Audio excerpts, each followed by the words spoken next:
Welcome everyone to 2021 United Wiffle Ball National Championship Tournament at Peoples Bank Park in York, Pennsylvania. We're about 2 hours about getting into our third set of games here on day one of this 2-day tournament. I'm Paul Cook, joined by Nick Schaefer, and we'll be with you the rest of today, Sunday, some special guests too. But it's great to be here, Nick. Great to finally get these games underway. Yeah, this is awesome, and we got a good game here, Paul. We're in the winners bracket now, so both these teams are 1-0 between Unleashed and Wiff Miracle. So this is going to be a very interesting contest because 2-0 sounds a lot better than 1-1. So this is going to be a good one. Yeah, there's been a lot of great action already. I mean, a lot of shouting on some other field there. There's been a lot of dramatics. We'll try to catch up as best as we can, both during this game and throughout the rest of today. Just on everything going on, a lot going on, a lot of exciting wiffle ball. So we're glad you can join us for this. Yeah, let's go through some lineups too. So Unleashed is batting; they're the away team. We got Joe batting, leading off, which is I think in wiffle ball it's widely known you want to start with your best hitter right away, so you're getting the most at-bats possible. And then Matt second, and then Shane is batting third, and Tom Gaddon's on the hill, but he will not be batting, which is one of those wiffle ball rules. Yeah, so Unleashed will be purposely shortening their order. This is the last year we'll have this in United Wiffle. Is kind of a oversight rule of most organizations. Mid-Atlantic Wiffle, some others, ensure that if you're going to use a DH, you have to have the maximum number of fielders in the field. It's kind of a quirk in this rule book that it doesn't require that. That's probably going to change. So Unleashed is taking advantage of that, but it is a trade-off, Nick. You do have that one less fielder. You don't think that may hurt you, but you never know. The one thing I would say too is Tom Gaddon's one of those hitters too that. He randomly hits massive hits, home runs opposite field, and we've seen him do it against top-notch pitching. So you could be missing his bat. You're missing his bat, but also Paul batting three. It gives Joe Nord another opportunity to keep batting every single inning. And with Joe's history of success, especially in big games, that's not a bad thing. I don't think. No. I think they're probably making the odds on thing because that's the whole point. Yeah, you can sort of get a double advantage of it, right? You get to hit for your weakest player, and you get that shorter lineup, so it's kind of a double advantage. And Unleashed is taking advantage of it. I said advantage a lot there. Paul, take us through Jason, who's pitching for Wiff. Have you seen him pitch, and what does he usually feature? Yeah, so I haven't seen a ton of them. Or I haven't seen enough to really be able to get too in depth into the differences between the different Wiff pitchers, but I can tell you what they all share in common is that they're all hard throwers. They all also have command issues. Wiff uses a 5-strike, 2-ball count. That's very obviously advantageous to the pitchers. I watched enough of their games this year where you could see the pitchers really taking advantage of that. They would just miss a strike some 4 times in a row, but then hit it the first pitch, hit it the last pitch, and get through that way. But obviously, the Miracle won their first game. That was a nice win. In that one, so they were obviously able to throw enough strikes to get through that against the New School Risers. You never know. They have the arms. Jason's got a real good arm. He's kind of tall and lanky, as you can see here as he's warming up. And I think if he can throw strikes, he's got a chance here. But this Unleashed lineup is dangerous. Lots of veterans. Joe, Matt, just really good veteran hitters. And if Tom Gannon can keep them off balance, they got a shot here to win. Yeah, and I was watching some of that Wiff New School Risers game, and Wiff jumped out to a 4-0 lead and had a very nice defensive play against Cap batting for the Risers, who had a fly ball to the wall that would have been a 3-run homer. So the outfielder made a nice play. So they played well in all facets. They had a good eye against the Risers. They had a lot of walks and a clutch hit. They pitched well and they fielded well. So when you do those three aspects well in the game, you're going to give yourself a chance to win. So beating a veteran team like the Risers, I think, gives them confidence, Paul, playing another veteran team like Unleashed. Yep, it's more or less the same thing. And they know they can do it. These guys played a full season. I forget how many games, but I want to say close to 30 in their league. Yeah. Just a lot of games. So they got a lot of experience under their belts. Some of these guys have played in the Skibby Wiffle Ball League for years. You mentioned something I want to circle back to. What you mentioned, Nick, was the defense. In different leagues, in a league like Skibby or some other leagues where there is base running and it's yellow bats and stuff like that. base running is a lot more important. Defense is a lot more important. And some of these guys have a lot of experience in that sort of style. So, like, that can always play a dividend in this later on in a tournament like this, where guys that just play this style all the time maybe aren't those athletic kind of fielders that can make those defensive difference plays. Yeah, I think in a national tournament like this, where you have 44 very competitive, very talented teams, oftentimes one defensive miscue makes a huge difference, or one positive defensive play makes a huge difference and changes the momentum or saves you a few runs. So we're about to get started. This is game 2 for both these teams. Once again, they're both 1-0. We're playing 4-inning games in this round, so this is the winner's bracket. 2-0, whatever team wins is 2-0, and it's going to be a good chance of advancing later on. Yeah, these 2-0 games are huge swing games for every team. Yes. It's not, so like the winner of this most likely has the Phenoms, and you could look at it that way and be like, okay, well, that's not much of a reward. But still, if you lose this, then you got to win your next one, as Jason fields that cleanly. Talking about defense right off the bat. Almost didn't reach the backstop. Almost tough to throw, but yeah. First pitch, 1 out. But yeah, it's easy to kind of look ahead of like that. But in this format, if you lose 2 games, you rack up the amount of games you have to play pretty quickly. So you want to win this, even if you're not looking good for the next one. At least give yourself 2 chances to win that third game instead of 1 chance of winning that third game. That's a huge, huge difference. And as you see right off the bat, Jason pounding the strike zone, hits the outside corner there against Matt. Yeah, hits the outside corner again. I mean, he looks like he has good command, Paul. It's my first look at Jason, and right off the bat, somebody launched a home run at field 9 over there. And you can see in the background of this field, you have a bunch of activity going on beyond our field, which is field 1. Yeah, this is what this tournament's all about. Here we got, Missouri team against the Northeast team. On that other field, that was the Village Idiots from Georgia hitting a home run off of against Fanway Vibe from Massachusetts. So, like, everywhere you look, it's like you're moving like 5 or 6 states. A lot of yelling, a lot of excitement going on, Paul, around this field, especially the last half hour. Yeah, no, definitely. You can feel business picking up here as we're getting into the second games and, in pretty short order into the third games of this Route A. I'm liking what I'm seeing from Jason. He's Route 1, I mean. He's featuring some sort of, I don't know if that is like a little bit of a screwball, but it's almost like a baseball circle change that's going down and away from the lefty batter, and he's really trying to target that outside zone. There he goes again. That one stayed a little bit too much in the middle of the plate, but he got Matty ahead of the ball. And it had a little natural dip at the end, It did. And I think that just kind of got him a little bit over top of it. Sort of like a circle change, right? Or like a 2-seamer fastball. It's not saying he's throwing slow. I just meant like the movement's like a circle change. Let's see what he does against a righty. All right, a little sidearm. Looked like it was going to be a sidearm drop a little bit. That's what wiffle ball is all about. You see a pitcher pitch totally different to a lefty versus a righty. 2-0 here to Shane. So once again, Unleashed is batting 3. So it's going to be Joe, Matt, and Shannon are going to get a lot of looks out here batting. Inside there. Good eye. He's way ahead in the count. Remember, we're playing 4 balls, 3 strikes. Some tournaments are 2 strikes. This one's a 4 balls, 3 strike tournament. Yeah, that is a huge thing about the 3 batters. You're guaranteed to get through the first inning with everyone having seen the pitcher. These are 4-inning games. These aren't long games. Second inning, you're already, you're already a quarter of the way through the game. Yeah. If you're batting 4 or 5 and 2 batters don't, get that. 2 batters don't get to bat in the first inning ground ball. Oh, let's see if he can complete it. And he took the. He panicked, Paul. Right? He could have flipped it to second base for the easy out. He could have, I believe. So now it's instead of the inning over, it's first and second. As Joe, I think, seen 2 pitches, 2 ground balls. First and second here, 2 outs. So a clean single scores a run. And Matt's up to plate, 0-1 count. So we're talking about defense, Paul, right off the bat, and there's a little miscue right there. It's given Unleashed a chance to drive in a run. Yep. Last 2 batters had a walk and an error, so first and second, 2 outs.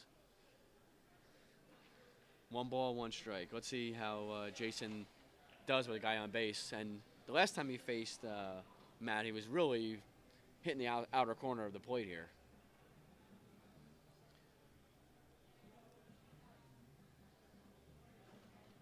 There he goes, outer corner there. Back to that same spot. And then this field, while it's a very, very nice looking field, this field 1, the infield is actually the center field is actually home plate here at the baseball stadium. So there's there's a pop up. Let's see if he gets in play. Makes the catch. So he's able to get out of the jam here with no runs, with first and second 2 outs and gets the last guy out. So we're going to head to the bottom of the first, 0-0. And we're at People's Bank Park here in York, Pennsylvania. It's home of the minor league York Revolution. So it's a beautiful stadium. This is the second year in a row United Wiffle Ball is hosting their national championships here. And there's 9 different fields, a lot of different fields. So the field that we are on is actually, like I said before, the view is from home plate. So home plate's actually the center field here. On the mound for Unleashed is Tom Gannon, as we said before, and the batting order for Wiff Miracle is Brett, Jason, Jordan, and Adam. So they are batting 4. As you mentioned before, Unleashed is batting 3. So Unleashed by batting 3, actually, they have 1 less fielder, as Paul mentioned before. So let's see if that affects their play, which it could be. You could hit a ground ball to a spot where nobody's there, or a fly ball to an outfielder where you don't have an outfielder, so it could throw you off. Also of note, we do have a slight chill in the air here. It's probably like high 50s, and the lights are on at the stadium here, and it is starting to drizzle a little bit. So, it might make the infield a little slick, and, could lead to an error or two. A little different here. But Tom Gannon has been progressing, I would say year by year, getting better as a pitcher. So we'll see how he pitched the first game for Unleashed victory. Let's see how he does the second game. He's also one of those guys, and you and I were talking about this before we went live, Nick. He's also one of those guys that, you can look at one game and it can be really frustrating. He's just not pitching up to his level, and then the next game he's pitching way above his, talent level. No one's logged more innings in wiffle ball in the last 3 or 4 years than Tom Gannon probably. So he's always got those tricks up his sleeve. You never know what kind of game. Rubber arm too. Yeah. And I think that he's one of those pitchers that's able to adjust to medium pitch tournaments, to fast pitch tournaments. He has good movement. He's a lefty, so when you think of lefty, you always think crafty. Yeah. But I think he's actually gone beyond crafty in recent years. He's actually become, he can win against bigger teams. Once in a while, though, he does lose the strike zone, especially early in his career. I think he's gotten a little better as control as he's matured a little bit. And he can also, and I think we kind of just maybe saw an example of it there, he can also get a little too cute, and then there's a little hop after missing the first thing. Rather than just sort of finding something that works and settling in, he kind of maybe unload that bag of tricks in the first inning rather than keeping something in reserve. Yeah, early on, I think you want to find your groove, and so you want to stick to sound mechanics rather than maybe doing some trick pitches or hops or whatnot. 3-0 count here to Brett. Very important, just like baseball, to get your leadoff guy on base. It just changes the whole momentum of the inning for the team.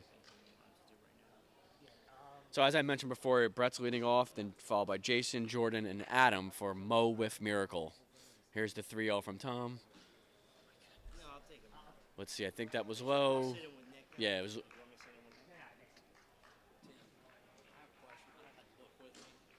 Not sure if they had the strike zone from this angle.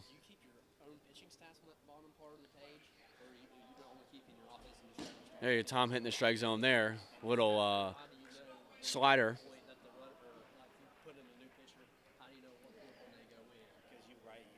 Does a full windup. Lots of times, wiffle ball, you don't see a guy do a full windup. Hitting the strike zone again. So Tom able to battle back and get the first out.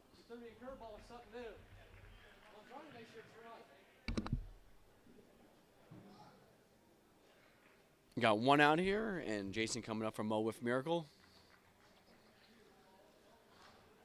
Tried a little screwball, stayed inside there.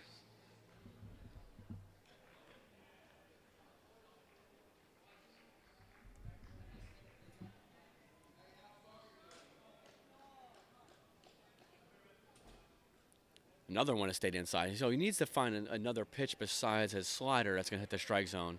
Oftentimes it could be challenging early on to get to find your grip on the wiffle ball, and because it could be a little slick, just to find your release point.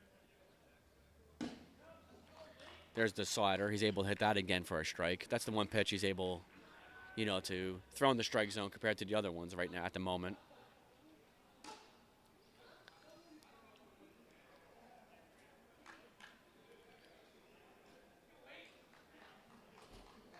Sticking to the slider in key situations is Tom. So Unleashed is going with 2 infielders here, no outfielders, since they're fielding 1 fielder short.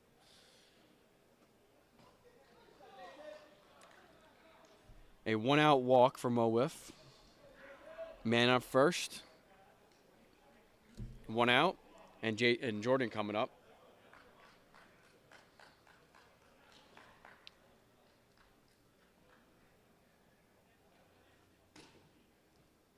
Hits the top of the strike zone. Nice pitch by Tom. 0-1 count.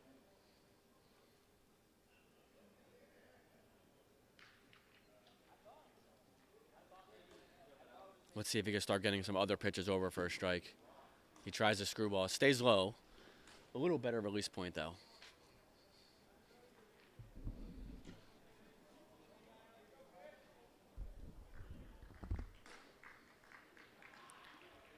Here's the 1-1. Hits the inner part of the zone. If you're Wiff here, you got to start sitting on that pitch and expecting it. And then if you get something else, you take it. But at the moment, sit on that pitch and swing at it. Be aggressive. That's the one he's getting over for a strike. And it's been hitting the middle part of the zone, too. Tom gets him to chase there. Curve to the inside part of the zone. So there's 2 outs, man on first. Adam coming up for Wiff. So lefty on lefty here. Let's see if Tom pitches the slider to the lefty. No, he goes with the screwball. It tails into his hands. It's a smart move because if he does hit it, it's going to jam him. But you got to make sure the ball doesn't stay in the middle part of the plate.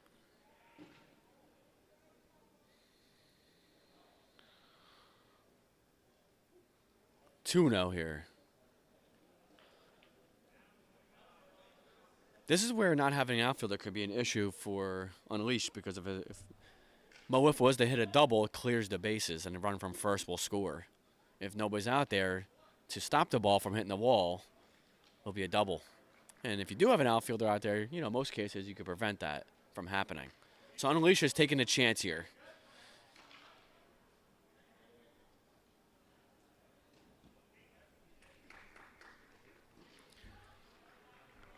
Another walk here, so you got first and second.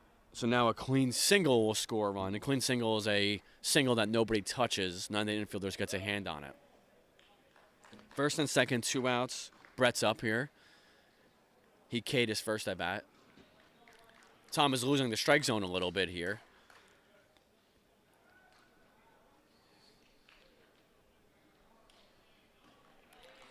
Inner part of the zone gets Brett swinging. And also hit the top right part of the strike zone. 1 ball, 1 strike.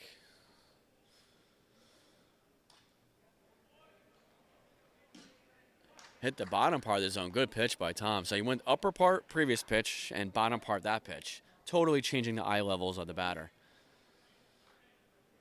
Let's see if he goes screwball here. No, he stuck to the high riser. Got him. A 2-out strikeout with first and second. It's a good pitch by Tom to get out of the inning. We're heading to the top of the second. 0-0 game between Unleashed and Wiff. Remember, it's a 4-inning game. Both these teams are 1-0. They both won their first game. So they're both trying to jump out to a 2-0 here in the winner's bracket. Coming up for Unleashed, you got Shane leading off, followed by Joe, and then Matt.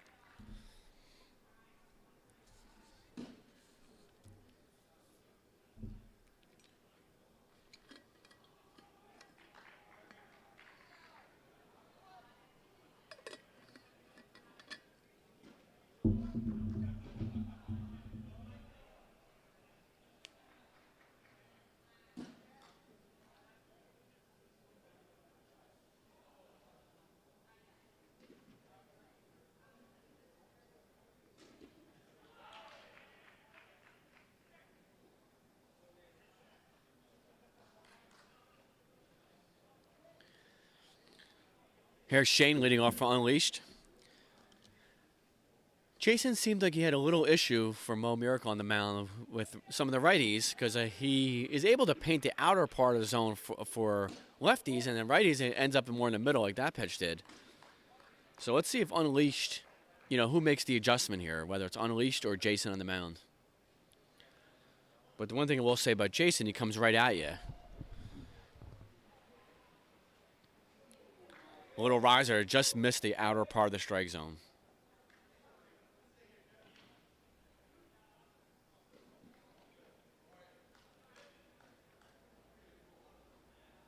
Oh, he gets Shane swinging it.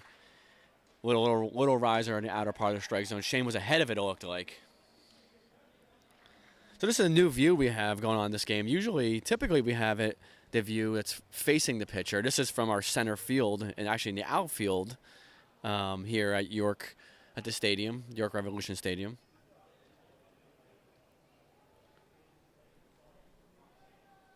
As I mentioned before, we're actually home plate of the Revs is actually the outfield for this field.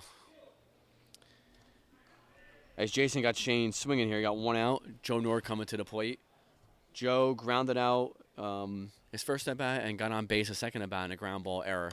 Here's another ground ball off the pitcher. A one-out single. So Joe is, I think he's faced 3 or 4 pitches, and he's put 3 of them in play, 3 ground balls. 1 of them was an out, and 2 of them were singles. So he's not up there taking pitches. He's up there swinging. Here's Matt coming up for Unleashed. Man on first. 1 out. So as I mentioned before, this place is called People's Bank Park. It's the York Revolution Stadium. It opened up in, I think, around 2007, 2008. And it's the first York team since 1959 when Brooks Robinson used to play on that York team before he famously played for the Orioles. So there's actually a statue of Brooks Robinson here at the stadium. Fly ball to the right fielder, and they did a tag, so they was able to make it to second base here. So wiffle ball, sac fly, as long as you call it before, before the guy catches it. The outfielder then has to hit the backstop on a fly, otherwise the runner advances. So that throw bounced and hit the backstop, has to hit it on the fly. So it's man on second with 2 outs now. So a clean single scores a run. And again, a clean single is any kind of single that doesn't hit off any of the infielders.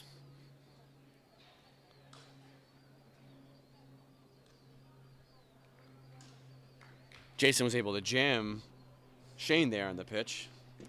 Ball started in the middle of the plate and just darted into Shane's hands, and got jammed and kept it foul. Oh, nice sidearm drop by Jason here. Gets Shane swinging, big pitch. So both pitchers were able to escape jams in the last 2 innings and prevent their team from scoring. So we're heading to the bottom of the second. It's 0-0. We got Mo with Miracle coming to the plate. It's Jason leading off, followed by Jordan, Adam, and if anybody gets on base, then you got Brett coming up.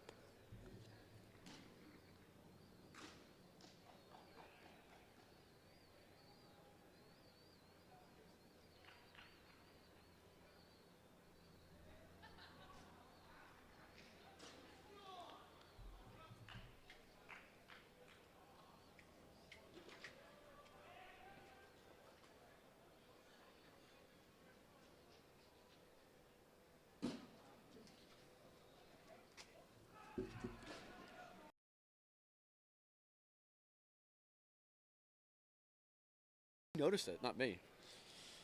So Jason's leading off here for, I was just saying, Paul, both pitchers were able to escape jams. We had guys on second base by both teams the last inning, so big pitches there to get out of it to prevent the run. In a 4-inning game, you don't want to fall behind. No, I mean, that's exactly what we're talking about to start this. This is a really, really important game, so I think you're kind of seeing both pitchers bear down, a little bit early, maybe even a little bit of nerves letting those guys on base, but, they know how important this is. I think the adjustment for Mo Wiff hitters is they should be sitting on Tom's riser, slider, whatever you want to call it, because that's the one he's consistently throwing for strikes. And then if you're Unleashed against Jason, you got to be sitting on the ball that tails to the outside, to the lefty, in on the righty. Those are what both pitchers are featuring mostly. And then I would take the other pitches so the pitcher can show he consistently throws a strike with other ones. Let's see. Tom might go screwball here, but he hasn't been. Let's see if he can throw it for a strike.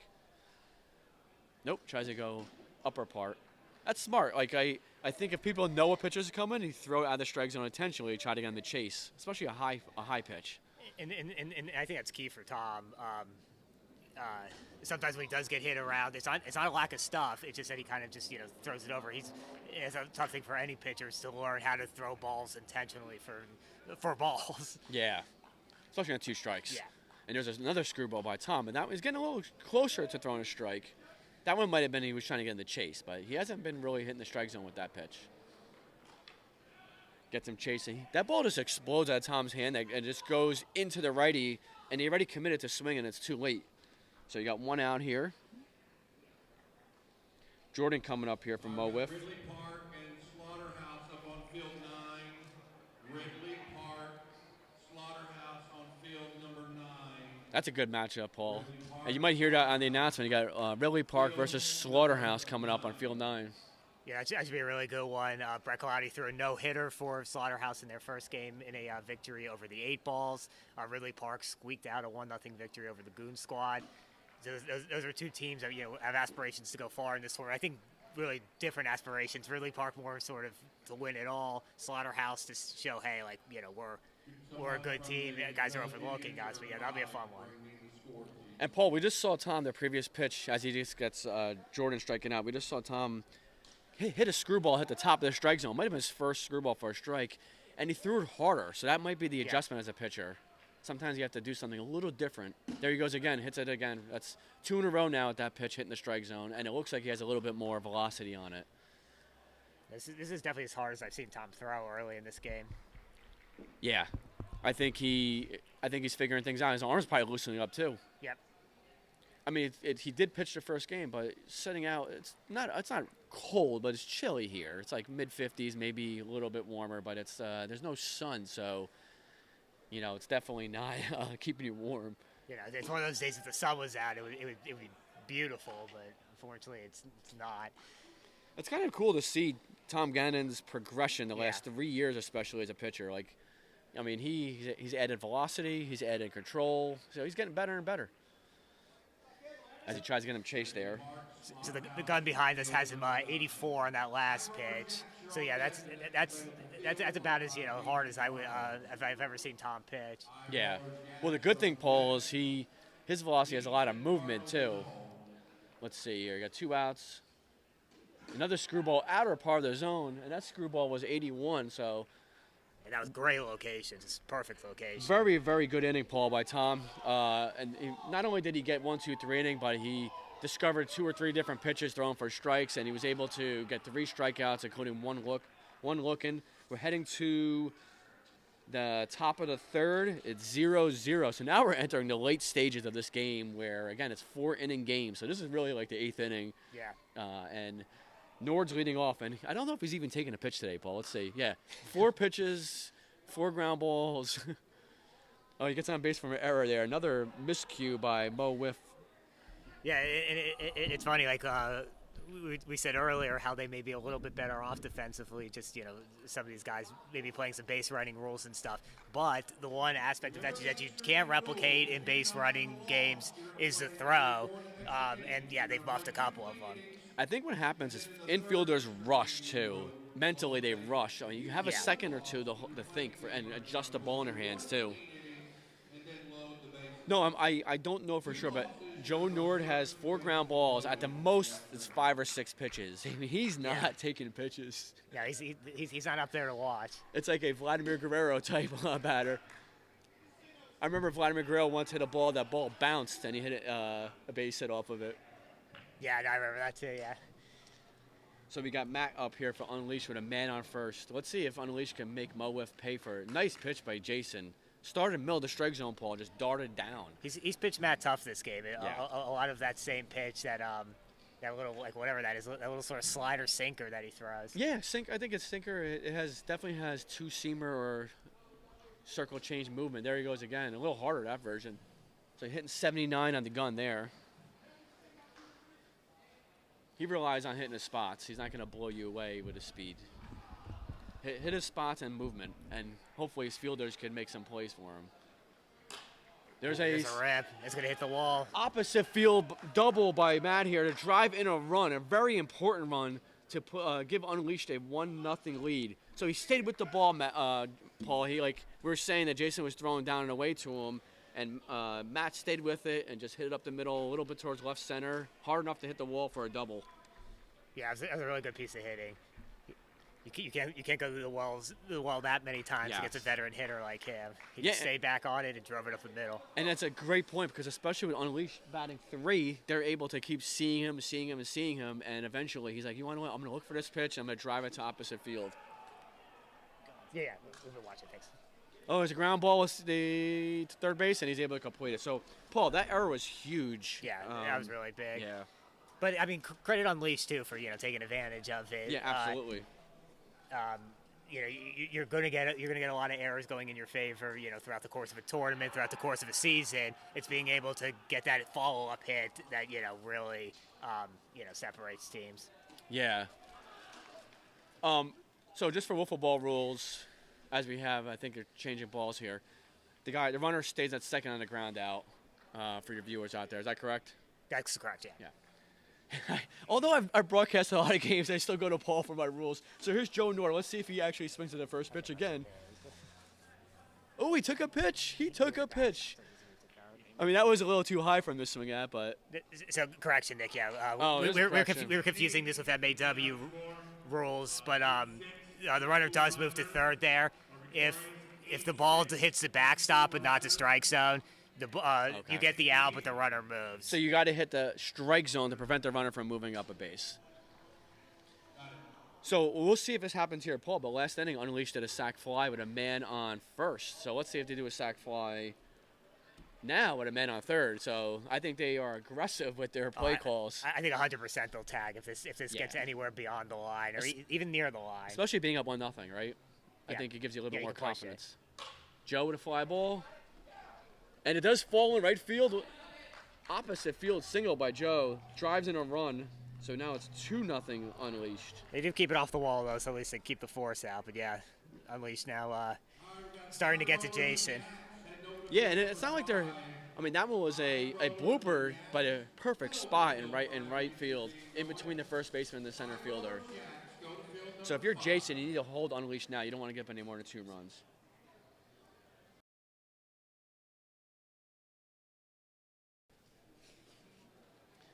Let's see if Jason can bear down. Ground ball up the middle. Another single. So Matt is really getting on him. I think he's decided, let me stay with the pitches here, go to left field, go up the middle. His last at-bat was a left field double. This at-bat was a right up the middle single. So first and third now, right? The runner advances to third. First and third, yeah. Still only 1 out. Shane coming to the plate. Shane grounded out his last at-bat. Shane has walked so far, struck out, and grounded out. Chasing a high pitch there. So Jason from Mo Wiff featured a high riser that pitch there. Got 2-0 lead Unleashed, top of third. Good down and in action on that pitch. Gets Shane chasing. So his first pitch was up and away. That pitch was down and in. That's been his pitch this game. And in that location too, when it's dipping below the zone, it's starting as a strike and it's just dipping below. What's unique about Jason is this is not usual action for a pitcher. That pitch, you don't see many pitchers. That's more of like a baseball action. That's why I said like the best I could come up with in doing it in wiffle ball terms is like a slider sinker. It's got that vertical horizontal movement, but then it's got that dip at the end. It'll be interesting to know if he's a baseball pitcher too.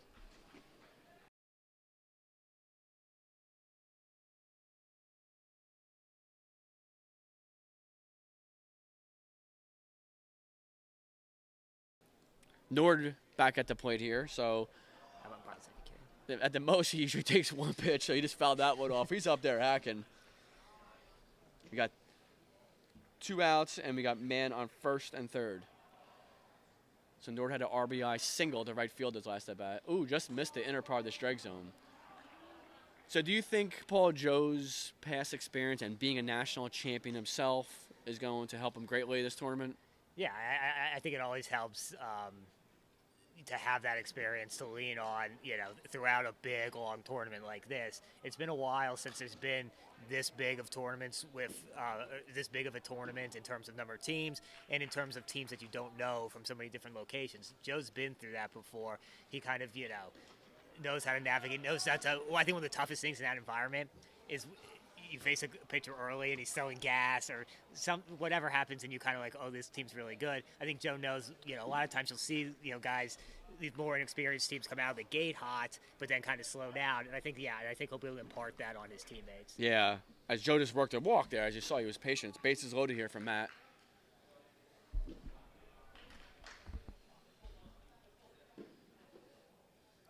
Jason gets Matt chasing a high pitch there. This is a big at bat. I was just going to say that. I mean, with Matt's been their best hitter this game. Yeah. And they can really break it open here. I do like the adjustment that Jason's making on Matt there. He's going to high risers rather than down in away action. I would go back to ground ball third. It's going to stay. Looks like it's going to stay foul. It does. That was a little dangerous pitch to make to Matt there. Stayed too much in the middle of the plate. But usually on 2 strikes, sometimes you get away with that because the hitter's a little bit more, defending rather than attacking. Also, wiffle ball, you got to be careful with a guy on third. As a pitcher, we do have wild pitches. You don't hit the backstop, but runners advance 1 base. So the last thing you want to do is give away a run that way.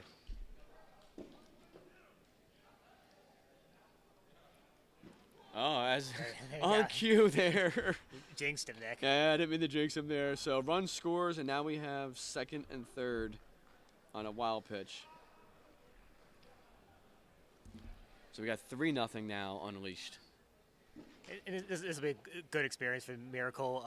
Mo Wiff in their first year. Again, like a lot of good pitchers. Jason was one of them, and you could see it here. You could see he's got good stuff, but not a whole lot of hitting, and not probably a whole. They probably haven't had to face a whole lot of experienced hitters. This is a mainly veteran team. They're working him.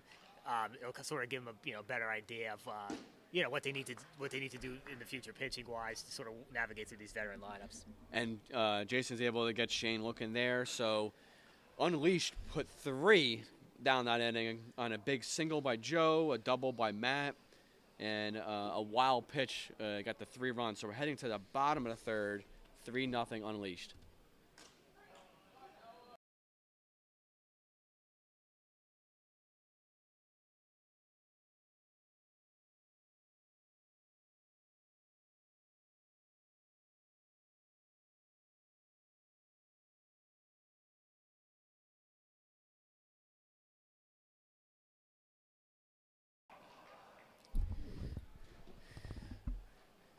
As Tom's warming up, just give a little recap of a few things that have happened so far.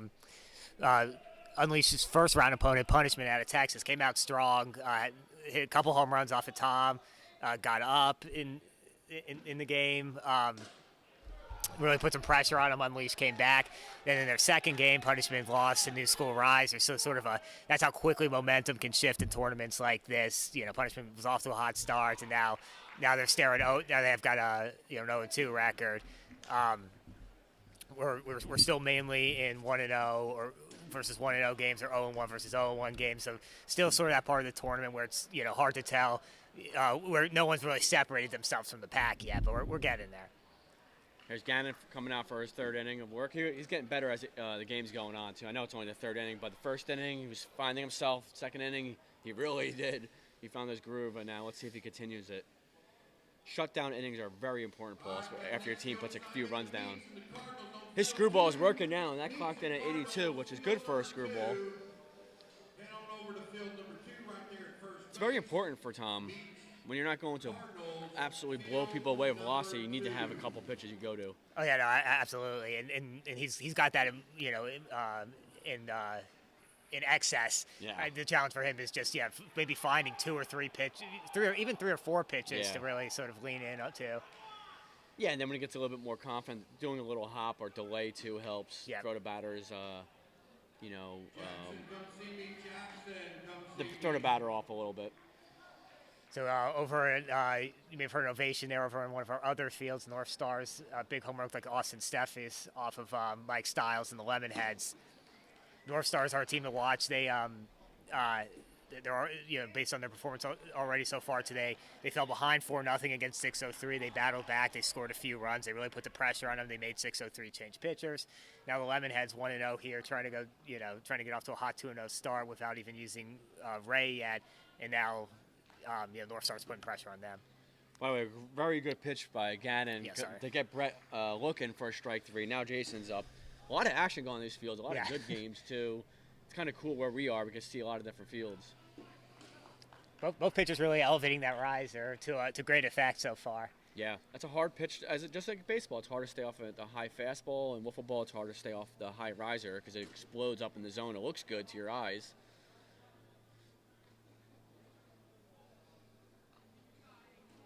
If you're Mo Wiff here, the goal is you just try to get guys on base, and then you're trying to get a big hit. Yep, just trying to get something going. We've talked a lot about the importance of winning this game, but even if you lose it, then when you are in that pressure situation of having to win, basically having to win your next two games, or else you're in that tough 2-2 detour over the Route 2. You want to be able to take something positive from this game. Yeah. Into that. Tom, a little while there. So there's our base runner here from Mo Wiff. Jason works a walk. So man on first, 1 out with Jordan coming up, followed by Brett. So if you're Tom, you need to be aggressive on the mound. You don't really want to change stuff. 3-0 is not a giant lead, but you also don't want to give free bases out to the hitters. You want to make them earn their hits, earn their way on.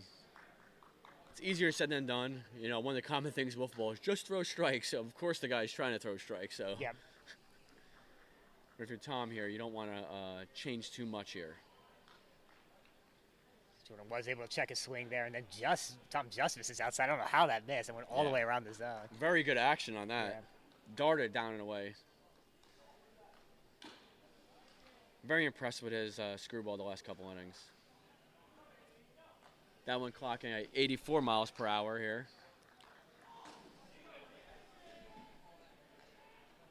So yesterday we had the home run derby, which was awesome, and if you haven't had a chance to see it, we do recommend you go to the YouTube page and watch it. I mean, Jordan Robles and Tim McElrath put on a show. It was like Mark McGuire-esque. It was ridiculous. They both hit over 30, with Jordan narrowly beating Tim 33-31. I mean, that's 33 home runs in 60 seconds, Paul. That's crazy. It's ridiculous, and I know Gannon gets the swing and miss there. I know you hear that a lot about about home run derbies just being electric and being great. I've seen a lot of football home run derbies. That performance by Jordan, isn't something I've ever seen, and he was being pushed by the guys behind him, Vin Lee and Tim McElrath. And then when Tim was going last, Tim had 18 in the first 30 seconds, and everybody's like, he has a chance, but slightly fell off the pace. Nice pitch by Tom there, but the crowd was into it. There was a lot of noise. It was a lot of stuff going on. So Tom gets Jordan for strike 3 there. Got 2 outs, man on first. But if you haven't had a chance, make sure you watch that home run derby. We have it on there. We have a little bit of the final 12 round, and then we have Jordan, Vin Lee, and Tim, final 3 for the home run derby. So we got 2 outs, man on first. Mo Wiff is still looking to get another runner on, because at least another run gives them the tying run at the plate. Yeah, still looking for the first hit here. Again, just getting some of that positive momentum. I mean, 3-0 is far from insurmountable, but even if they do lose this game, like we said, they want to get something rolling forward, because they're basically going to be playing virtual elimination games from this point out. Yeah.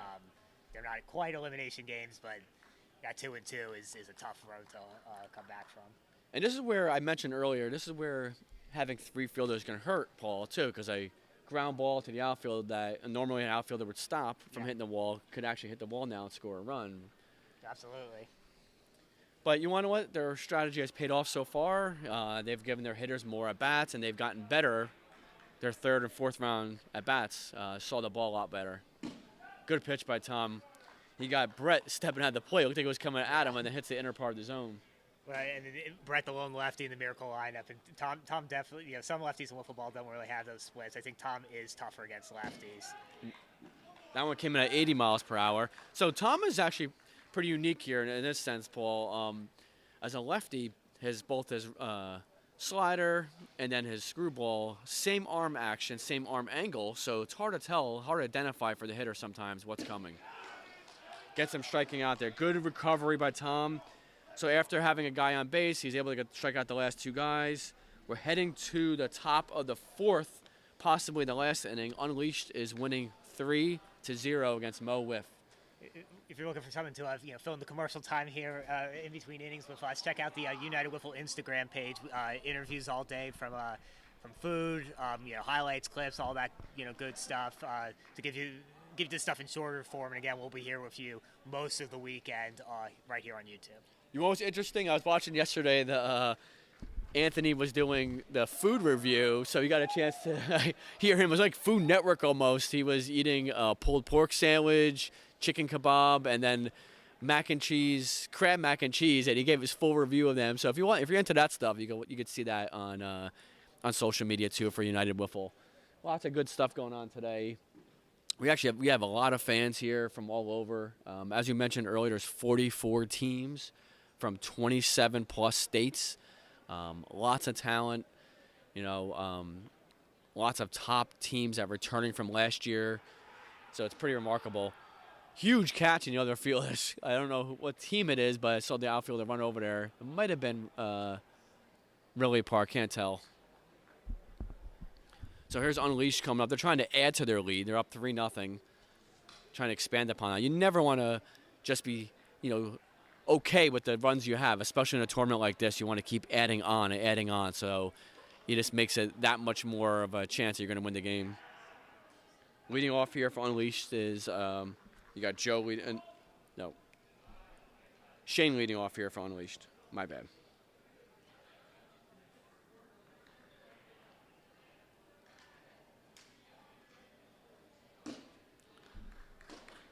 Nice pitch there by Jason. The bottom part of the strike zone. It's very hard to do anything with that other than chop it down into the grass.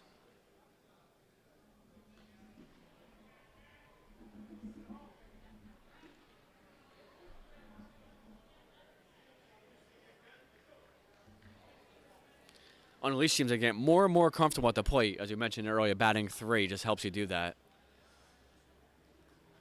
Nice pitch by Jason. Started middle of the plate, darted down and in to Shane and gets him swinging for 1 out. Joe coming to the plate. As you mentioned earlier, he's been free swinging today. He has a couple hits, got on base with a couple errors, grounded out a couple times. There's another ground ball. He's up there hacking today. But he's able to get on again. It's the third time Joe's gotten on from error today.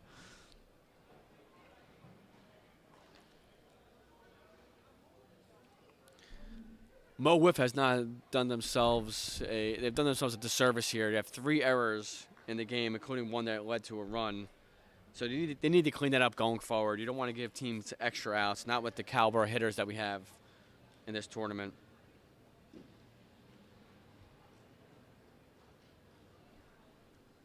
Matt at the plate here for Unleashed. Man on first, 1 out.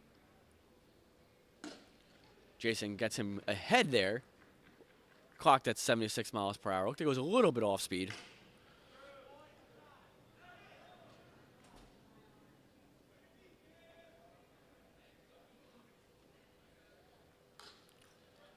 Another strike there. 0-2.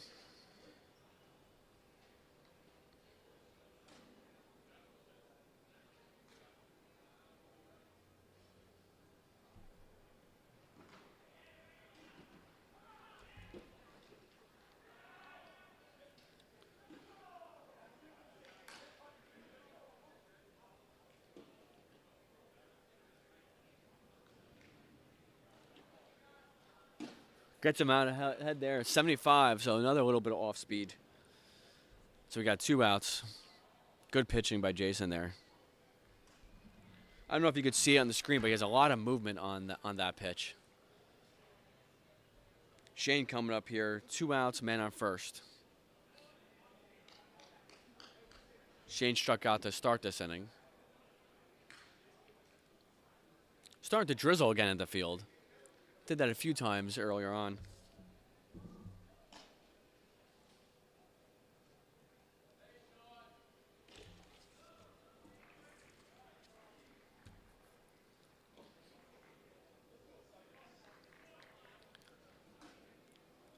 2 outs, man on first. You got a 3-0 lead unleashed. Top part of the strike zone. Nice pitch by Jason. Looked like it was going to stay high, but it came down a little bit at the end. Hit the very top of the part. Lots of times you see drops to hit that. And then the ball darts high up in the air. Gets Shane swinging there, so he's able to escape a little bit of a jam, give his team a chance. Heading to the bottom of the fourth. And it's 3-0 unleashed. Mo Wiff Miracle's last chance to extend the game. They need to somehow get some base runners against Tom. Tom has only allowed 3 base runners, has been on walks, no hits yet. So he's been, especially the last few innings, he struck out 6 of the last 7 batters he's faced. So Tom's really settled in. He's found his release point on his screwball, especially since the second inning. The first inning he couldn't throw a strike with it. But now he's consistently throwing that first strike. He's consistently throwing his slider first strike and his riser. So, and he's also featuring those 3 pitches at different arm angles too, so which kind of changes things up from the batter's perspective. But we're heading to the bottom of the fourth here. Let's see if Mo Wiff could put some pressure on Tom to give themselves a chance here. Especially the leadoff hitter. When you're down by 2, 3, 4 runs, you need a leadoff hitter to get on base.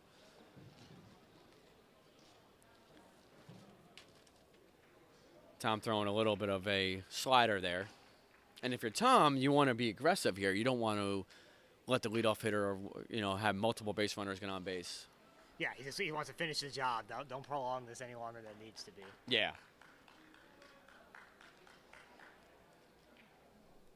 And the winner of this game awaits the winner of the Phenoms K9s, and Phenoms currently up 7-0 in that one.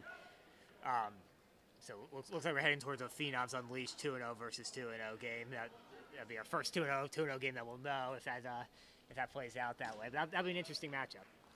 Absolutely. A lot of veterans, a lot of champs. Yep. Players in both those teams then, possibly. Because obviously Phenoms, the big favorite in this tournament, just, stacked 5 deep, but, Joe Nord doesn't care about that. No. I don't think Tom Gannon cares about that. I think that's one of the great things about Gannon is, he thinks he can beat anyone any day, and, and some days he can. So it'll be real interesting to see if they pitch Gannon, how they sort of handle that, and just how the game plays out. Especially a 4-inning game. I mean, Yeah. honestly, if you have 2 talented teams, even if the one is a little bit more talented, 4-inning game kind of neutralizes all that. A couple big hits here and there changes everything.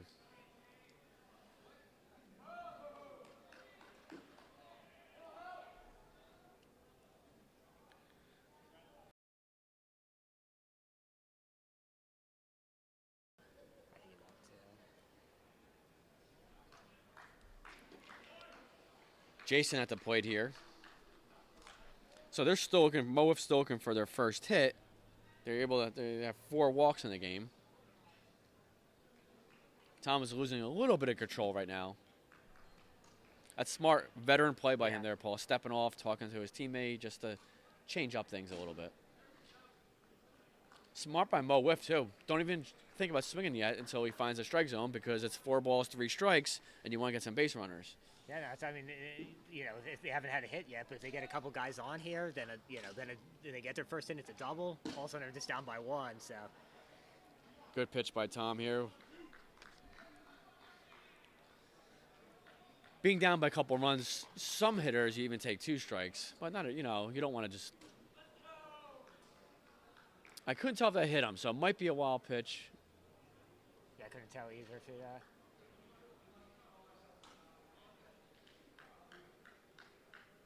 So it looks like a pitching change here. I think Tom basically said he lost it.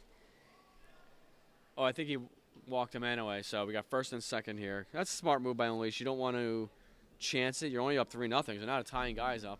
Yep. And I also wonder if this doesn't give us a little insight to that pitching matchup for the Phenoms. Then, if they're kind of they seem very willing to make that move there. Maybe that means that Shane has already been tapped for that game 3 anyway. But we saw Joe. We saw Unleashed earlier this year in MAW do a similar thing. Joe kind of didn't necessarily hurt his arm, but his arm started hurting him late in the game. Took himself out, put in Shane, and Shane did a really good job closing things out. So Shane's always got a little experience closing, that one game experience, but Yeah, and especially, I mean, if the idea is if you win to pitch Shane against the Phenoms, this may actually be a good idea, Paul, to get him loose, actually, Yeah. because he'll be pitching like 10, 15 minutes anyway. So if you're able to escape this jam.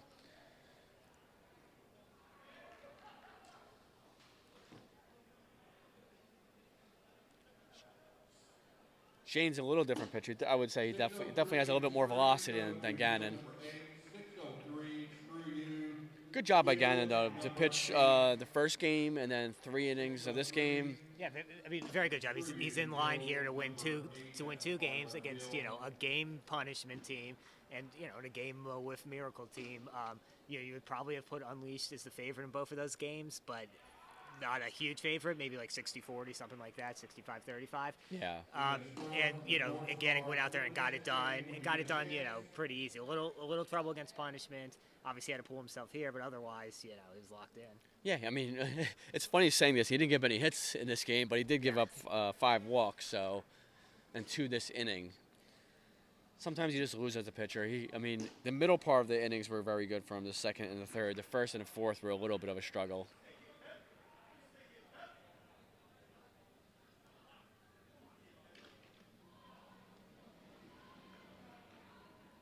And Unleashed has, some veteran players, so they know it's not about ego of one guy trying to finish here. You just want to win the game. It doesn't matter if you have to use 3 pitchers, 2 pitchers, 1. They just want to do whatever it takes to win the game. Yep. So now coming up for Mo Wiff, you got Jordan coming up, and so if you get a pitch to drive, you go after it because now you're a tying run on base. But it's a little different here, Paul, because now you're facing a whole new pitcher, so kind of throws you off. And you're going from lefty to righty as well. That's different. Yeah, you hate to see that through the offense. That you're finally starting to get something going against a pitcher. Maybe seeing him a little better. Maybe he's tiring, and now you got to deal with a whole new pitcher. Yeah, especially the last inning. like you said, I think it was a great move for Unleashed. You gotta win games to get anywhere. Some teams worry, I think, too much about about keeping a guy fresh, about doing this, about doing that. Well, you got to get there first. Good pitch by Shane, and that clocked in at 89 miles per hour. So he does throw a little harder in time, and I think Shane can even throw harder than that, what he just showed there. But that's a pretty good velocity pitch right there, upper part of the zone too. Easy velocity too. 2 balls, 1 strike. Yeah, so if you're Jordan here, you got 2-1 count. Unless it's in a you treat this like almost like a 3-1 here. Yep. I wouldn't be extending the zone here. It's got to be in your driver's seat. 31. Shane's free and easy too. He has easy gas, so it's like. Yeah, it flies out of his hand. 3-1 count. Let's see if Mo Wiff can load the bases here. Hits 89 again on that pitch. 3-2. So if you're Jordan here, similar pitch, I would look for that pitch because Shane has to go to it, a 3-2. That's all he's thrown so far. And you start thinking center field, right center. Wild pitch, and he walks the bases. No, bases loaded here for Mo Wiff, and Adams coming up. Just like that, this game's gotten a little hairy for the Unleashed. Very interesting here. Nobody out still. Yeah. And it's tough. It's tough coming in relief and pitching, especially in a tournament like this. In a game you need to win, and you're up 3-0. It's not like a blowout or anything. And so, the tying run's coming up. Just missed the outer part of the strike zone here. Took something off of that, just trying to get ahead, I think.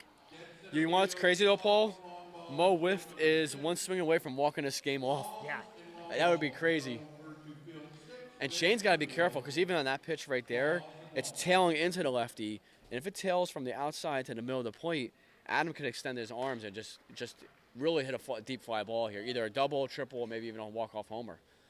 Yeah. I think that's maybe what Unleashed is talking about here. I think they're talking about defense, actually. Oh, yeah, because they only have 3 defenders. Off the wall and or the other way. Yeah, you just had a feeling that that 3 defender thing was going to come into play at some point. It did here, so first time all game, they're going to go 1 back. So they're doing the shift to the lefty, but everybody's in left field. Trusting your pitcher coming in at 93 there. Trusting your pitcher won't be the batter won't be pulling your pitcher here because he throws a little hard. 2 balls, no strikes. And you can see Paul Shane is aiming. He's aiming now, yeah. He's not extending. So you might see, actually, if he ends up walking, you might see somebody talk to him and just sometimes you just got to fire away. You don't want to groove it here if you're a pitcher. It's okay to give up a run.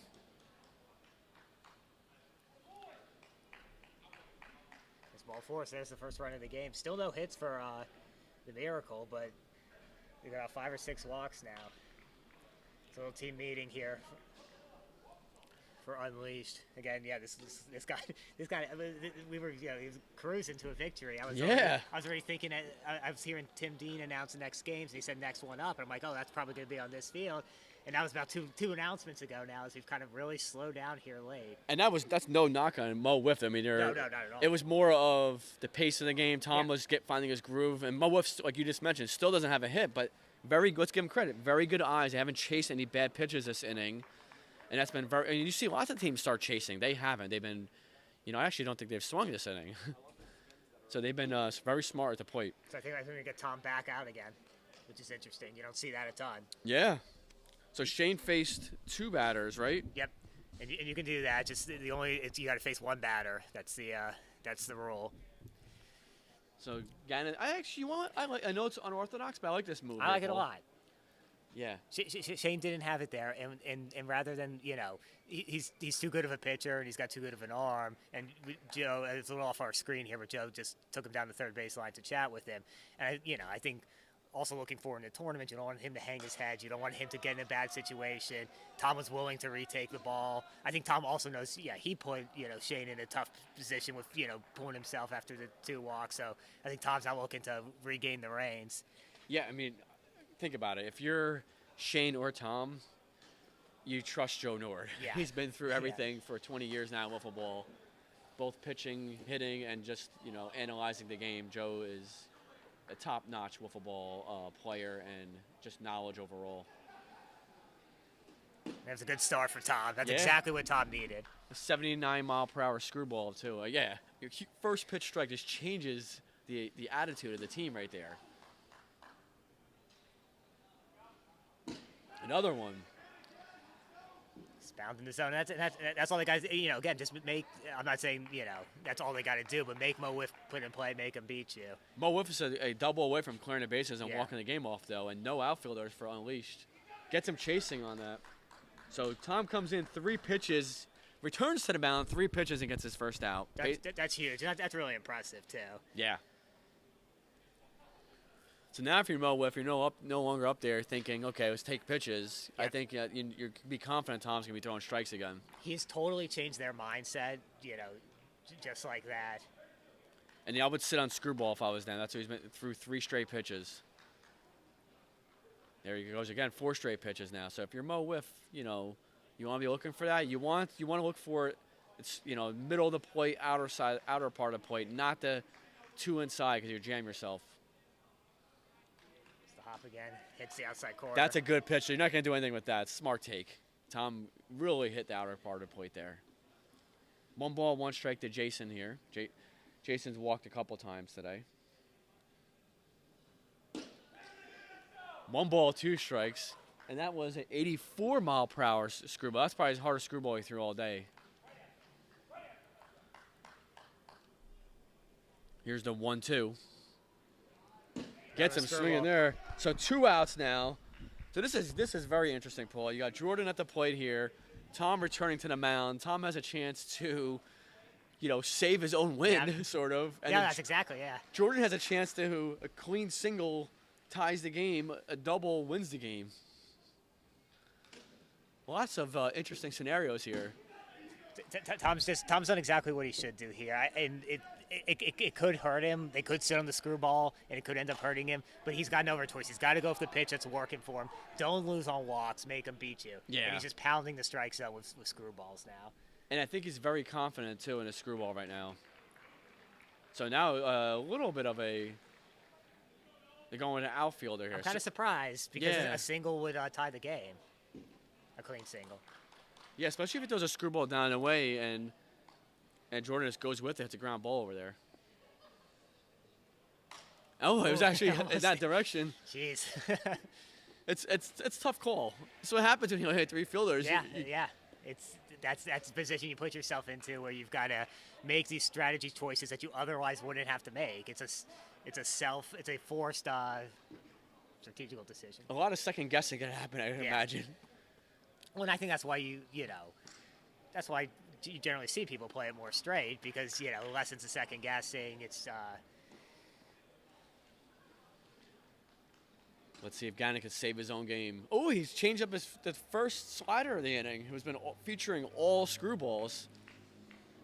I go right back to that screwball. I know he fouled it off Yeah. the last one, but I think you got to go with your bread and butter right now. Yeah, down and away.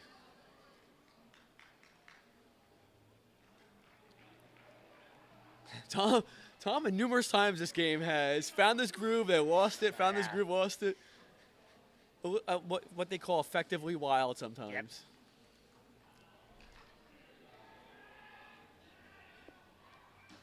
Oh, nice pitch. Was it low? Can't tell. So from now they're out trying to there. figure out if it hit or not. But whose call is this, Paul? I always forget. Is it pitcher's call or batter's call? That's a pitcher's call. It's got to be because the hitter can't see. From our angle, I couldn't tell. It looked like it might have hit the strike zone, but I wasn't 100% sure. It's not our call anyway. It's wiffle ball's one of the great things about wiffle ball gentlemen's game. Yeah, it's So one of the great things about this sport. They'll figure it out here. Eventually, they'll look to see who whose call it is, and then someone will just make the call. They're trying to figure out. So right now, it's a nice moment with football. They're talking about it. It seems like. It looks like they're going to go with a ball.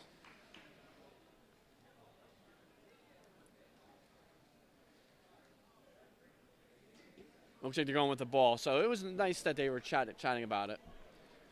So let's see. I think Tom needs to get his mind back in the game here. You go from thinking that you Absolutely, struck him out and you won the game, and you don't want to get up a hit here. So ground ball, single. What an at bat by Jordan. It goes the other way. 2 runs there, score. That's a tough one after that close call, and then you give up the very next pitch, that single. Huge 2 RBI single by Jordan there. Ties it up 3-3 just when Unleashed thought they won the game.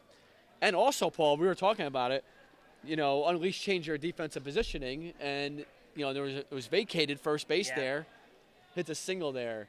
I mean, that's about as painful as you can get. And the first hit by Jordan, the first hit of the game from Wiff, came on a 2-strike pitch. Tom's got to recover here. Wiff's a single away from walking this game off. Little light rain falling now. Of course, we weren't supposed to really have anything today. Now it looks like it's going to light rain for the next couple hours, so we'll probably move indoors for our next games here. But nothing too bad, just steady, annoying light rain like we had last year. Hasn't affected the pitchers yet. You could, for both of these, all the command issues here haven't been rain driven. It's just been, So I don't know what it's been. Gannon needs to settle down, Yeah. and then if you're Adam from Wiff, you want to try to a little single, just rally, could win the game, an unexpected win, you could say. Oh yeah, definitely. You go into the 4th inning without a hit, down 3-0. Definitely do not expect to end up winning that game. No, I mean their win probability was not high for them. Good recovery by Gannon. Really nice, yeah. But Wiff, a nice inning, and numerous walks, and then a single.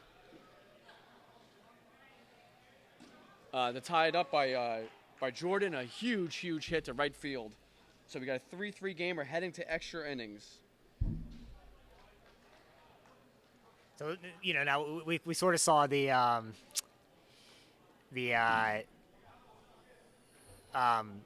decision to only play 3 in the field, maybe kind of hurt Unleashed here. Unleashed just a minute ago. But, now they've got an opportunity to sort of flip that. They're going to have just 3 guys batting. They're 3 best hitters. They really got a chance here to not just get the lead, but put up a big inning, put this away, make it easy for Tom in the 4th. Yeah, I mean, this game has totally changed here, Paul. Like, it's unbelievable. Like, Unleashed was cruising, Tom was cruising. They thought they had strike 3, lots of walks. They changed to Shane. They went back to Tom. Lots of craziness. I mean, everything in wiffle ball, I think, was shown that inning almost.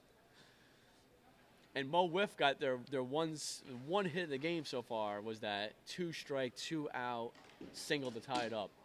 Yeah, I mean, just a crazy, crazy game. Yeah. The order for Unleashed is Joe, Matt, and Shane. Bad batch and stoppers head to field number 7. So, Paul, how's extra innings work in this game? So they'll Field 7. they'll play since it's a 1-0 versus 1-0 game. They'll play 2 clean innings, and then if it's still tied, going into the 7th, as Nord another first pitch swinging. They'll play 2 clean innings, and if it's still tied after 7, then bases will be loaded to start the 8th. Then for each loss you get in this route 1, you lose in a clean extra inning. So the 1 loss games, that's only 1 clean extra. 2 loss games, you just go straight to bases loaded. Question about Joe. So all of his at-bats, there's been 5 or 6 at-bats. It's either been singles or got on by error 3 times, actually, ground out. And he has that one blooper right field. He hasn't been elevating the ball. Is that, you think it's something he needs to work on with his swing, or do you think it's, don't change it? I think it's on purpose. I don't think it's at least that last one and a couple other ones. I think he's just trying to go with the pitch, trying to put it in play. He's kind of seen what these guys have defensively. That's really what good a play! Can they turn 2? No. Man, what a nice play by the second baseman to grab it and then get the out. And to have the awareness to toss it to the guy in second. He was passing through the second base, but you can't run it into second. So you have to make you are allowed to continue. Very good awareness. Still make yeah, that's an excellent point, because if he would have stepped on there and threw the ball, he was only trying to get the hitter out. So who's out now, Paul, on that ground ball? So if they made the out second, he completely missed the backstop. It'd be runner on second. Okay. 1 out. So man on second, 1 out. Bad batch. Stoppers on 7. If you didn't hear me, bad batch. Shane coming up. So now Unleashed is a clean single away from scoring a run here. Savvy and punishment, you're on deck. Savvy, punishment, you're on deck. Next available field, followed by the 8 balls and Fenway Bob. There's a double, opposite field double by Shane. Line drive shot. This game has huge swings of momentum here, Paul. There's so much. There's so much going on. I looked away for a second, almost missed that. Yeah, I mean, this game's like a massive, heart attack. With, just back and forth.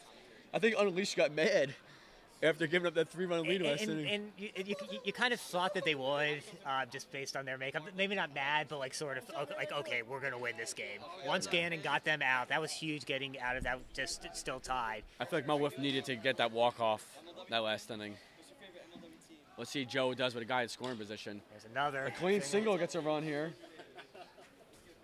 So that's what we talked about. Just packing them on now. Get a few here. Just assembly line now for Unleashed. They've got 3 hitters. It's get a hit, get the next guy up, get a hit, get the next guy up. We talked about the Mo Wiff pitchers maybe having some command issues. Jason's maybe throwing a little too many strikes this inning. They kind of just getting into that mode. It's crazy. I mean, I'm impressed by both teams here, Paul. The never die attitude by both teams, where both teams at different points could have put their heads down and they haven't.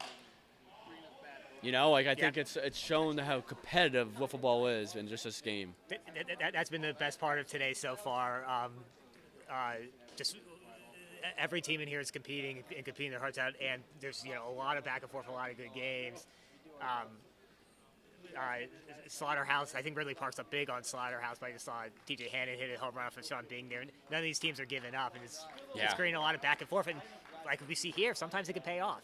I'm sure Mo Wiff thought nothing was coming to him, and they just hung in there, and now look, they're in extras. This could turn into whoever wins the game.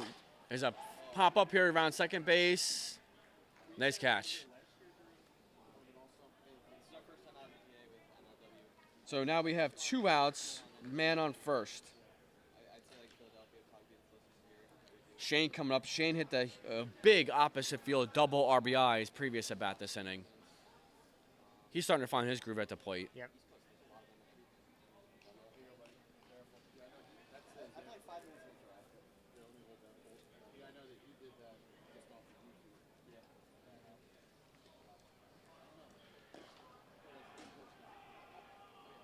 Good eye there.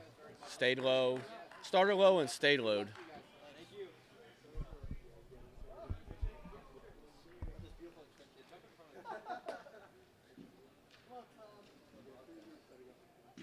Good pitch, outer part of the zone. Jason's been, for the most part, able to go inside, outside, low, high. Very impressed by that. He's not throwing high velocity, so he needs to hit his spots. You know, he's really picked his spots, and I really like that one pitch he's got, that main pitch. And is he their ace pull? No, I would no, he's not. I mean, Okay. by statistically in their league this year, he's their third pitcher behind Brett Spencer and sorry, the other guy's name is escaping me. Who else is on this team?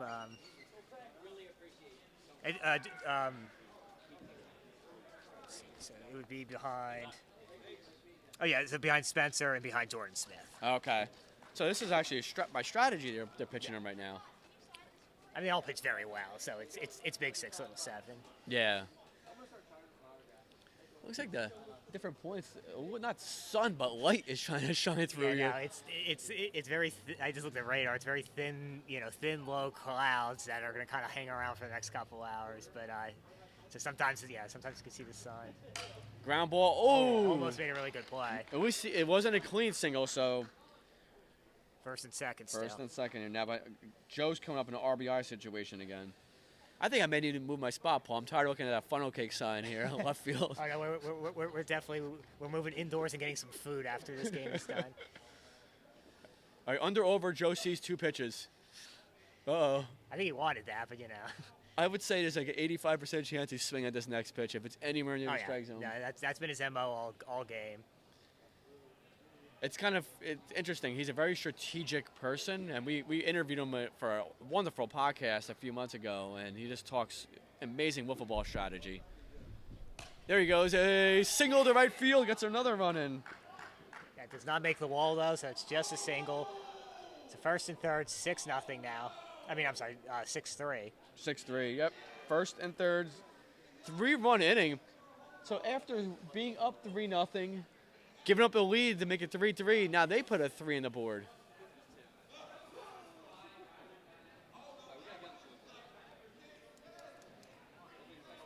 Man, you give Unleashed credit after Yeah, giving up that lead, going to extras. And to pile it on, like they could think, okay, let's just get one. And because I kind of feel like that's what happened earlier in the game. I felt they had some more opportunities to score, and they could maybe kind of relax. Okay, 3 should be enough. Here now they know it's not. They want to get Tom as many as they can. Yeah, I mean, I think they learned their lesson. Just keep trying to score. Don't ever settle. Good pitch by Jason. As Paul and I said, as a broken record, he keeps hitting that bottom part of the zone, especially the lefties. I think he needs to learn sometimes, though, once you start hitting that zone, to start it over there and then let it go out of the strike zone. Get them to chase for strike 3. Because it seems like he's able to get the 2 strikes, Paul, but not getting a lot of the third strike. No, absolutely. That is a big difference, between the 5-2 count and the 4-3 is those last couple pitches. Yeah. There's a pop up to left field. Oh, off his hand. Almost a good catch. So a run will score because it was first and third here.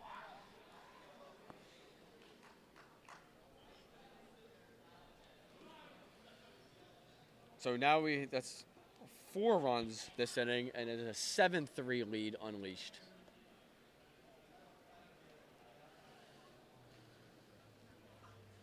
We're rainfalling a little harder now. Again, nothing that they won't be able to play through, but fortunately it's going to be one of those annoying afternoons for the players. Yeah. Just constant rain. Very annoying. It wasn't supposed to be on the No, forecast. not It at changed all. drastically this morning. The good thing is it's not windy, Paul. No, it's not. The wind is probably the worst you want to play in. And it's not as cold as it was last year on Sunday, where it was rainy all day and 50 degrees. It's at least not getting that 1-2 effect. Shane's at the plate here. He's had a couple hits this inning.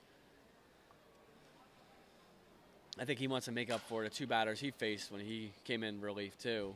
A little motivated with that. They went Tom, then Tom lost it, and they brought in Shane. Then Shane couldn't get anyone out. Then Tom came back in. Now Tom Shane came in for 2 batters. Tom, sorry. Okay. It went Tom, Shane, Tom. Second inning or first inning? Tom pitched the 3+. Then. Oh, so it's late. Oh yeah, it's extra innings. It's tied? Yeah. It's 7-3 now. Now it's 7-3. at least. Clean single by Shane scores a run. So now it is 8-3. Unleashed their bats Yeah. this inning. I think they got mad. And, I think they learned their lesson, as you and I said, Paul, before. Let's keep adding on. I mean, they put 1 across, and 4-3 is not acceptable. So now they put 4 across. Yep. Or 5 across, and it's 8-3. So this score might be fooling you at home if you're just joining us. It was 3-0 Unleashed in the last inning, which was the bottom of the 4th. Miracle tied it up, and a borderline miracle. It was 3-3. And then Through the wickets. he didn't touch that I don't either. think he did. No, it's a 9-3. And that's their 4th error, Paul, of the game. You can't. That's too many errors in wiffle ball. You can't make 4 errors and expect to hold a good team down with good bats. And as a pitcher, this is frustrating. You're supposed to be out of the inning. No play's easy, especially in rain, but you expect your team not to have 4 errors in one game. No, yeah. Mo Wiff has got to clean this up going forward.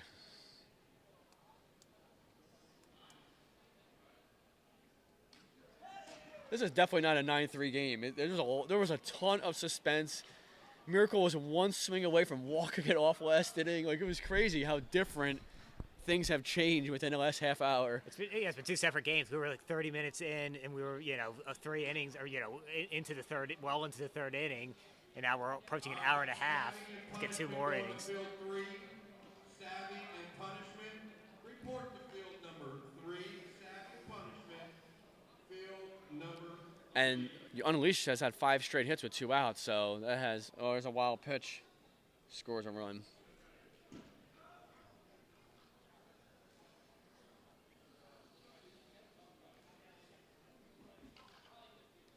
Yeah, so if you're from Wiff, assuming this lead holds, and it's It should. nothing's safe. Yeah, but this is getting much safer. It's They just can't get that final out, Paul. That's a single, though. That's not an error, but if you want to win these big games. But yeah, and that's going to sort of be the the focus point for them going forward. I don't know who they pitched their first game. I don't know if they came out with with Smith, if they kind of came off their best foot forward, wild pitch, they'll bring in another run. But it's about, hey, that's fine. This is take the positive out of this. You came back, you tied it, you forced a little bit more. Jason knows he's kind of just throwing his own mop-up duty now. Yeah. Just get through it, regroup. You win 2 in a row. You're still in a real, you're into Sunday. That's all you want to be. You win 1 more, you get to play some more wiffle ball, and that's, I mean, they could take some positives out of this. If you're Unleashed, too, they take some lessons out of this. Yes, absolutely. They're not happy that this game went to extra innings. This actually might be a good positive for Unleashed going forward. I mean, I think they gained their confidence with their bats, too. Everybody's hitting this inning. This is their 12th batter this inning. And finally, they're able to get it after 12 batters. So heading to the bottom of the 6th, it's a 10-3 lead Unleashed. After this, entering the inning, it was a 3-3 game. So we're heading to the bottom of the 5th, or the first inning in extras, too. 10-3. So what a turn of events, you could say. Huge swings of momentum the last 1 inning of play. Getting this first group of games here in Route 1, if the teams haven't lost yet, it's 2 clean extras. This 10-3 looks like we went right to bases loaded, That's the kind of score you expect to see in the first inning of extra innings when that situation's in play. But no, it's just good, aggressive at-bats. I think that's the interesting about Unleashed. You should go into extras and you say, all right, let's work this, let's work that, let's grind it out. Now, they went out there, Joe went out there. Now it does look like it's – oh, no, the lights came on. That's why. It looks like well, the lights have been on actually for a while, but okay, yeah. So maybe it did get lighter. Maybe either more lights came on or it did get lighter, but stop raining, please. But, they came out aggressive. They got their hits. They got their run. And then they kind of almost worked in reverse. Usually you get your run, then you get more aggressive. They got their run to get the lead. Then they kind of, slowed down and said, okay, let's get some more.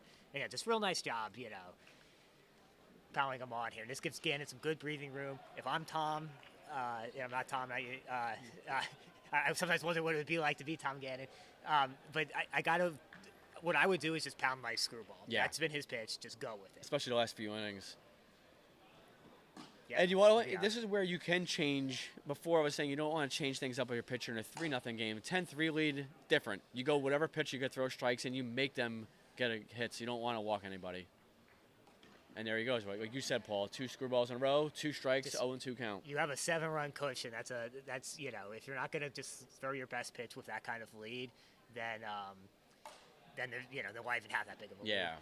You're just wasting it. Give it to someone that can, that will appreciate it. And I think Tom's veteran enough to know that. He knows that. And especially the last 2 innings, he's featured that pitch more than anything. And as we say that, he goes with a slider, but I mean, you don't want maybe one pitch is fine. It's 0-2 count, but as we just see another single in the other field, they didn't have anybody in first on a second base side either. So we've been comparing this to Tom. Joe's calling his pitches. I just noticed that. Oh, okay. See, he's gonna. He did last pitch. Yeah, I saw him. I just saw him put a number down like he's a catcher. And I saw him put a 1, so maybe that's the screwball. As he gets Adam striking out, swinging there, so we got 1 out. Brett coming to the plate here.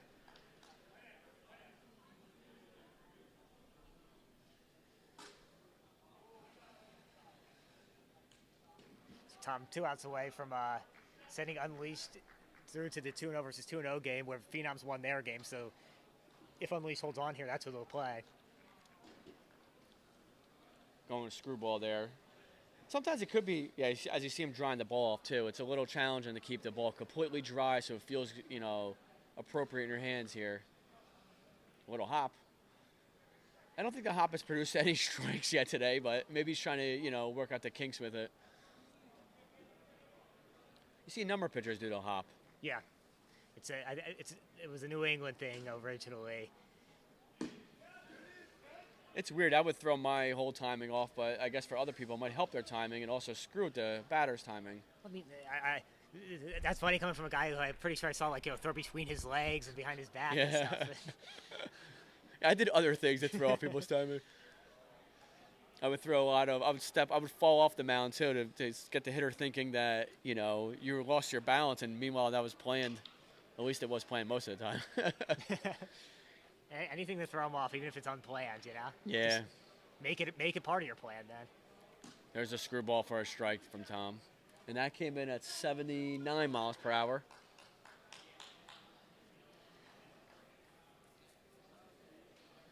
Tom works fast too. He gets the ball, gets ready to pitch right away.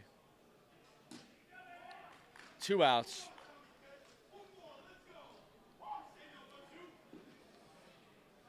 That would have been, they're going from a devastating loss to a pretty good win here.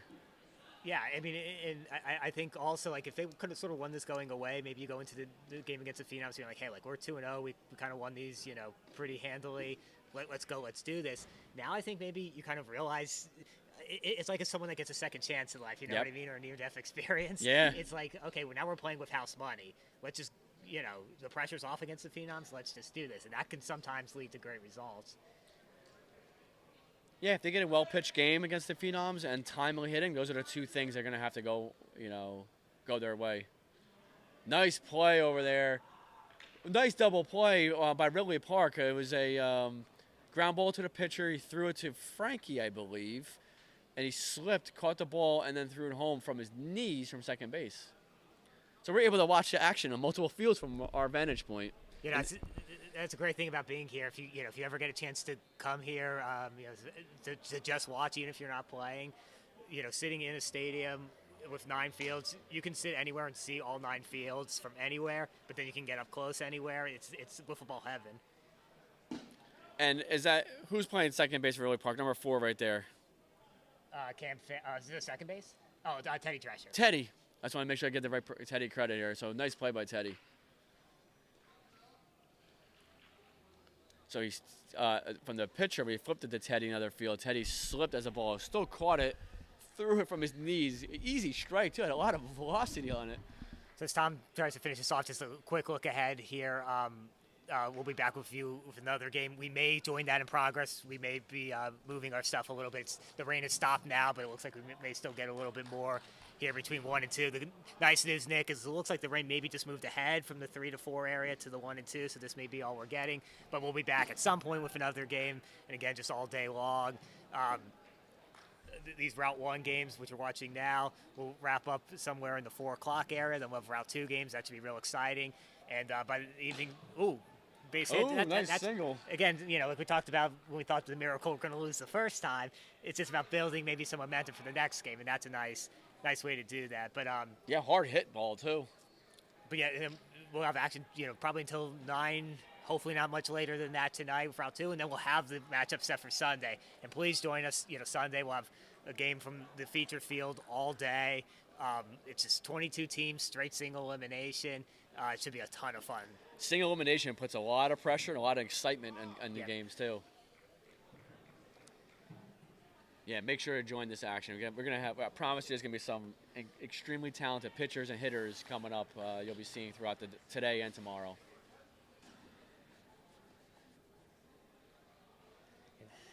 These unleashed pitchers just can't seem to close these games out. Good pitch, inner part of the zone.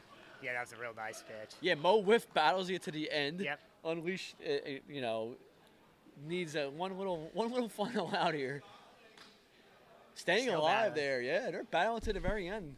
Give them a lot of credit today. And look, not to make sweeping generalizations off of limited stuff, but just walking around today, like this game's a great example of it. You could see how I think how the floor in the middle section of this tournament really rose between year 1 and year 2. Mo Wiff's a team that's now going to be, we'll end up to seeing what they're, going to do. But there's going to be good teams that go 1 and 2, or 2 and 2, 1 and 3, even 0 and 3. That we just maybe didn't see last year. I think this is a great example of that. Man, Tom's still struggling Yeah. with that last strike. You got to be impressed with the Miracles, Yep. patience and stuff. And I think that is something you gain from 5-2, because you kind of realize, okay, walking can be my weapon. And I think they've brought that over with them to this account. Just missed. He works I think he might have worked a walk. I think he did walk there. Yep, that's ball 4. So first and second now. And Tom is mainly throwing the screwball, so it's not that he's messing around. It's just that, Yeah.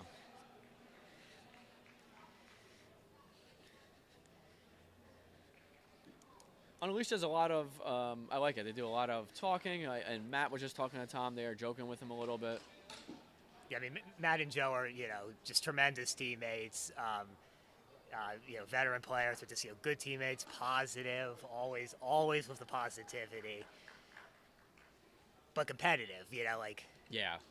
some people think to be competitive, you've got to be, maybe tough or, a bit of a jerk, to sort of get that through. Not these guys. These guys are always uplifting. There's nothing better than you feel like you're at a football tournament. You hear Joe just screaming words of encouragement to his teammate with that unmistakable accent of his. Yeah, Joe is calling his pitches still consistently. I just saw he should be coming with a screwball here. Good thing we don't have people listening in real time, Paul. We'll be giving away his pitches. All right, so once again, Tom 1 strike away here from sending his team to 2-0 and a date with the tournament favorites, the Phenoms. 8 balls and Fenway 5 on 4. It might be the slickness of the ball, too, that's messing with his screwball a little bit, because now it's not getting the elevation it needs. Yeah, no, it may be. Field number 4. As we said, the rain has slowed down, but the grass is probably pretty slick now. It was never a heavy rain, but it's enough to make that ball slick. And especially on this field, if you joined us last year, this is our Another walk there. the bases loaded. This is the same number 1 field as was used last year, but the dirt that's there on the home plate on the baseball field is gone, so it's sodded over. But I think that sod may get a little could even be a little slicker, a little more. Yeah, absolutely. So another Mountain Conference here. Yeah, Joe came out to talk to the team, and Tom. You know what happens, too, with this big lead? Sometimes you just throw with a little bit less velocity, and it messes with everything, too. So you might want to pretend that as you get strike 1. You might want to pretend that, put a scenario in your own head to help you throw more strikes. crazy. A 10-3 game. You think there'd be some home runs? We didn't have any home runs this game. No, not even. Oh no, we've had enough hits, but yeah, Yeah. no home runs. A few extra base hits, a bunch of singles. I mean, Shane's double was easily the hardest hit ball. Otherwise, it's just been some good contact. That's Yeah. you know. Some errors, as we mentioned Yeah. before. Miracle have really got the strike zone down. They haven't chased many pitches, especially the last few innings.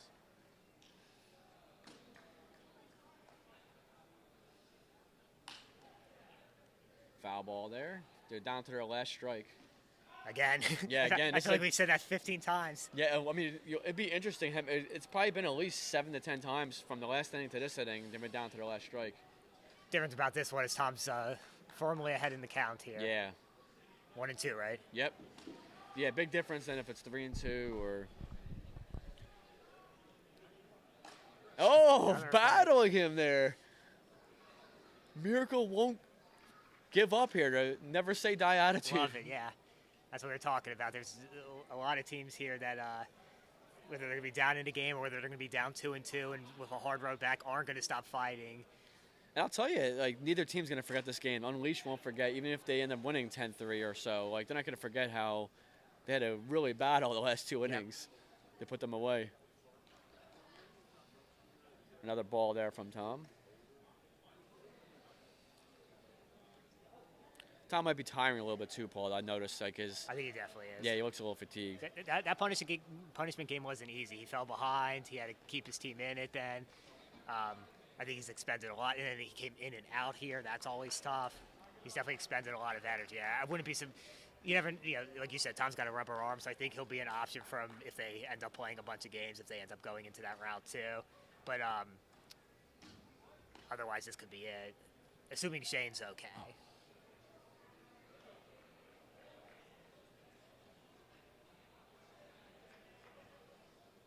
It looks like Joe's warming up over there. I don't know if he's going to put himself in or he was just stretching. I don't know if he's just stretching for, Yeah. just Oh, to do it. I'm sure we'll see him at some point. I don't think he came here not to at least try to pitch. Yeah. PD Keggers and North Stars to go to field number 9. Keggers, North Stars, field number 9. Keggers and North Stars, field number 9.